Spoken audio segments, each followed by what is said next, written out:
तो एक coding project कैसे करियर का एक अहम मोड़ बन सकता है? कोडिंग तो बहुत लोग कर लेते हैं, लेकिन असल मसला इसे दुनिया को दिखाने का है।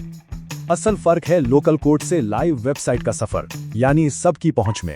तो इसी मसले का हल है दी वेब वंडर्स वर्कशॉप। यहाँ फायरबेस होस्टिंग सीखकर अपनी वेबसाइट खुद लाइव की जा सकती है। वर्कशॉप का सफर बिल्कुल सीधा है, बुनियादी बातों से शुरू करके लाइव साइट मैनेजमेंट तक। और ये सब सिखा कौन रहा है? एक इंडस्ट्री एक्सपर्ट सैयद ए रजा। 8 साल से ज्यादा का तजुर्बा, यानी आपको मिलेगा हकीकी और अमली इल्म। यानी एक ऐसा गाइड जो डिजिटल दुनिया में आपको सही रास्ता दिखाएगा।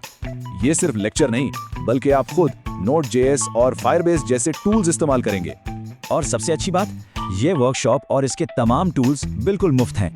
सिर्फ 2 घंटे और आपका लोकल प्रोजेक्ट एक लाइव वेबसाइट बन जाएगा। तो आखिर में आपको हासिल क्या होगा? आइए इस पर नजर डालते हैं। आपको मिलेगी एक लाइव वेबसाइट जो तेज भी है और महफूज भी।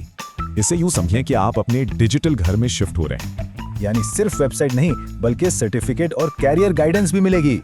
और साथ में मिलेगी एक रिसोर्स टूल किट जिसमें रिकॉर्डिंग और कोड सब शामिल है। गोया आपको जमीन, औजार और बनाने वाला सब कुछ मुफ्त में मिल रहा है। मकसद यह है कि आप खुद सीखें और फ्रीलांस करियर की तरफ पहला कदम बढ़ाएं। तो अब जब पहली वेबसाइट लाइव है, आपके डिजिटल करियर का अगला पड़ाव क्या होगा?